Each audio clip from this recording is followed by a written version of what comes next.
as we know, the Vice President is a target, no? Target siya ng, target siya ng sitting ay mga nasa administrasyon ngayon who's always after politika. So,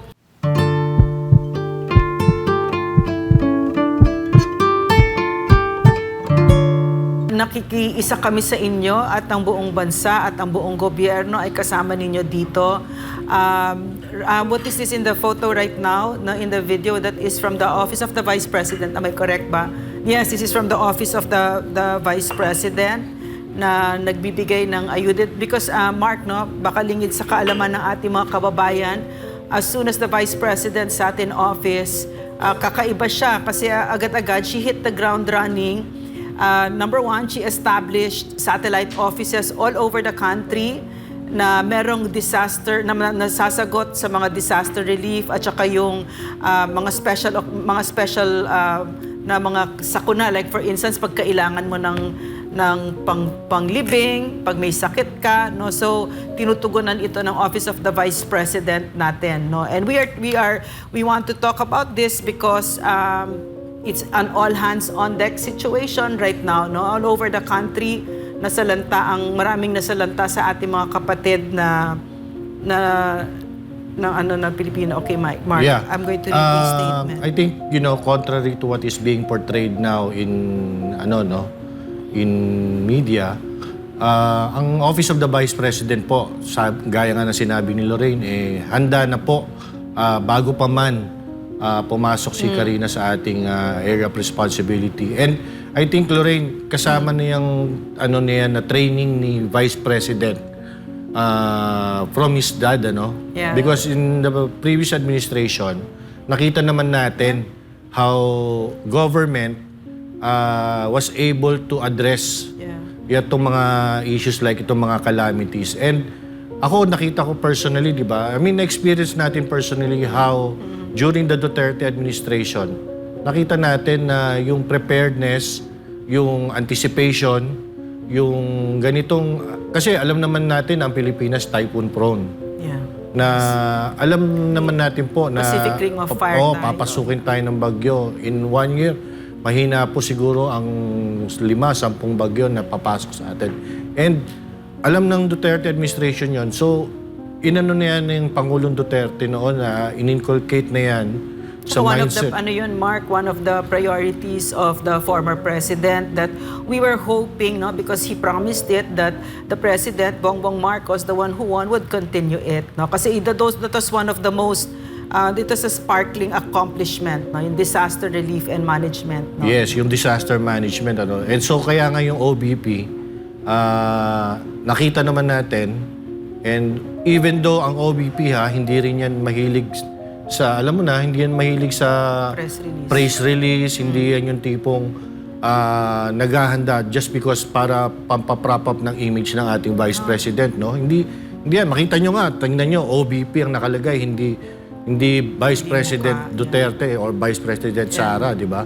So, dyan pa lang makikita po natin na ang OBP po natin ay nakahanda po even before itong si Karina ay tumama. And of course, may mga issue ngayon na dahil umalis siya, nagpunta siya ng Germany. But again, yung mga binabato na issue na yan, I think mas masasagot yan nung ganitong klaseng imagery that the office itself ready naman po. At yan nga, ngayon pa lang, nakikita na natin na ready na yan at pwede nang at any given time na bigyan na yan ng clearance ng government, ng Office of Civil Defense, na pwede nang i-deploy o pwede nang mag-conduct ng kanyang relief efforts. Marami siya, it is all over the country at lalo-lalo na sa NCR, no? Hanggang sa, if I'm not mistaken, kahit sa Lanao ba ito, no? They sent us photos, no, sa Lanao, yes, in Balabagan. Sa Lanao del Sur, nandyan yan. Nandyan ang Vice President ng Office of the Vice President. Nandito rin sila sa Negros Occidental, sa La Castellana. Meron din sa Marikina. They're all over talaga. So, we're very grateful for that, no? Oh, yan yung Lorraine. Alam mo, yan yung tinira noon na because of yung mga confidential funds. Yan yung mga issues na binabato sa Vice President. Ano ba yung, bakit ba may budget na hinihingi?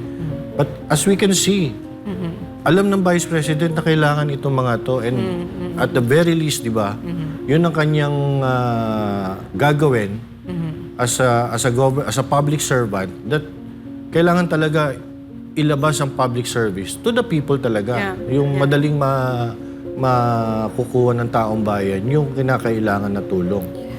In fact, Mark, no, sa madaling salita, accountability niya ito sa atin, no.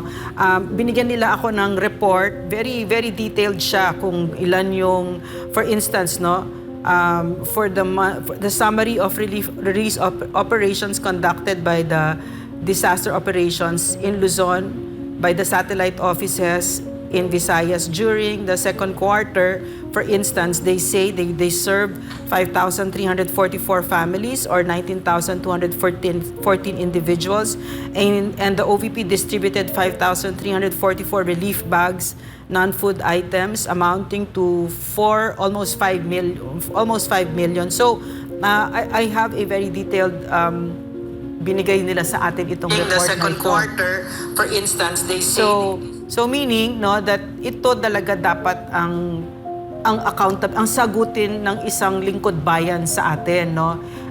Ayaw natin, hindi tayo namomolitika at a time of crisis like this, but this is a good opportunity, this is a great opportunity to show to the Filipino people kung ano yung hinihingi natin sa ating mga lingkod bayan, na ayaw natin na nagpapabida pero nagbibigay ng magandang at mahalagang report na malinaw kung ano ang ginagawa nila. And the sitting Vice President right now is the first Vice President that has done this, no? Yung paglagay ng satellite offices na merong sasagot sa mga relief operations at saka sa mga kababayan natin na nangangailangan. And I've experienced it kasi I would really, binabato ko talaga yung humihingi ng tulong, and it's, if there's one thing that I can say about the Vice President, very responsive, no? Yes. Highly mabilis. Quick release. Ako rin mismo, naka-experience ako na pag mayroon tayong ni-refer sa Office of the Vice President, ay nabibigyan agad or na-address kagad ni Vice President. And ito nga Lorraine, yung issue na yung ngayon binabato kay Vice President na wala siya. But yun nga nakikita natin eh. You can see naman, di ba? And ang ano pa dyan is that hindi siya dun sa kailangan ibalandra sa media. Hindi niya kailangan ipamuka na siya ay nakahandang tumulong. Talagang tumulong lang. Tumutulong lang. Yeah. At saka Mark, no, maybe the word yung tulong is wrong. I don't agree with that. If you're a public servant, yan tulong. Obligasyon mo yan sa taong bayan, no? So, at yung maganda dito sa kanya, kahit wala siya dito, meron na siyang sistema na she put into place that moves, no, that is very effective even when kahit na umalis na siya. So yun yung kagandahan dito, in place na siya, hindi on the day of the yung panahon ng sakuna doon ka lang magbibigay ng orders. Hindi, it's rolling already. So we're saying all of this because as we know, the Vice President is a target, no. Target siya ng sitting ay mga nasa administrasyon ngayon who's always after politika. So we have to tell the Filipino people na relax lang kayo because pinagsisilbihan kayo ng Vice President natin, no? Yes, and alam mo Lorraine, nakakalungkot lang na even during calamities ipopoliticize pa ng mga ito. And siguro ang paghuhugutan natin ng lakas is our Vice President mismo, na hindi na lang niya iindahin yung mga yan. At ang sa kanya na lang talaga is, eto nga, in fact, sinabi natin na ang Vice President natin ngayon, hindi na siya ang DepEd Secretary. So, for all intents and purposes, wala na siyang cabinet portfolio. So, wala na rin siyang parang mandate, except being Vice President. But nandun pa rin sa kanya yung as a government official, as a public servant, meron siyang responsibilidad na alam niyang kailangan niyang tugunan ang pangangailangan ng taong bayan. Yeah. Mark, meron kasi akong nabasa na nagsulat siya, no, na tama naman yung argument niya, pero I don't totally agree kasi sinabi niya na she's the vice president, no? Hindi siya yung president. So wag niyo siyang pag-initan kasi nga ang vice president daw ay president in waiting lang. Parang kumbaga spare tire. So hindi yung sagutin niya kasi laki nung sa president. Tama 'yon. Pero sa tingin ko kasi pag public servant ka, dapat nagsisilbi ka kay vice president ka, kay whatever ka, di ba? Lalo na pagkamat ganyang kataas ang posisyon, talagang meron tayong i-expect at meron siyang sagutin sa atin, no? So, itong naranasan natin kahapon, ang pwede natin kasing maikumpara ito nung nangyari noong 2009, ano? Yung Ondoy. Yes. And that was probably the worst yung flooding experience that we have encountered. And we should have already learned our lesson there sa Ondoy. And I believe we had, no? Yes. During the time of the previous administration, because we never had this kind of flooding. didn't happen the whole time I under think Pierre Arts. there were incidents of flooding in other parts of the country, but not you like know, this. not in this scale. And it speaks of the of the kind of governance, the kind of leadership that we have right now as compared to before. Because ito nga yung ito nga yung sinasabi na yung bagyo na po-forecast na nape-predict na or nakikita na before pa siya tumama or before pa siya pumasok sa area of responsibility ng Pilipinas, for example. So, government should have already have enough time to prepare. And what happened yesterday was a clear manifestation that hindi yata napaghandaan. And eto na naman tayo, pupunta na naman tayo ngayon sa aftermath na hahanapin na naman kung ano naging dahilan, magtututuroan na naman, and yung mga... Ipopolitika pa. Tas popolitikahin pa. Nakakalungkot nga, pati Vice President natin na, yun nga, yung sinasabi natin kanina, Lorraine. Technically nga, wala naman talagang responsibilidad ng Vice President natin ngayon, no? Wala talaga. But, syempre, nandiyan yung kanyang mandate, nandiyan yung kanyang, alam niya na... Puso niya. Public servant siya Yes. Diba? Yeah. And kailangan talaga public service. Naka-ready ka. Sad to say nga, popolitikahin pa, aatakihin pa siya. Pero ang lumalabas nga, siya pa yung may talagang preparation. Yeah. Siya yung talagang nakahanda sa mga ganito.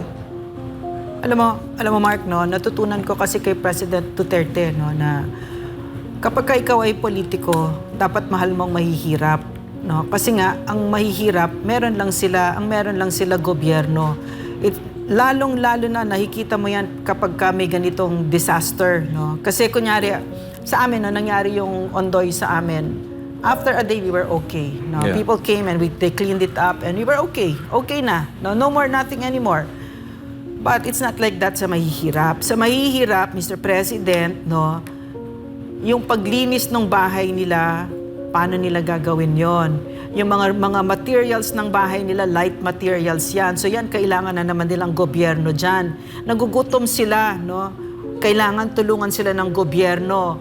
Mga damit nila, basa, etc., kailangan sila ng gobyerno. May mga nagkasakit pa dyan, kailangan sila ng gobyerno. May namatay dyan, kailangan sila ng gobyerno. Kailangan nila ang gobyerno.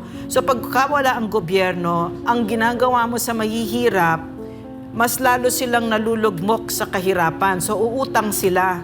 Nauutang sila, maghahanap sila or magkakasakit, saan nila babayaran, di ba? So yan, mas lalo silang tumatagal sa kahirapan. Imbes na pag tinulungan agad sila ng gobyerno, the next day magtatrabaho na sila, meron na, tuloy na yung buhay nila.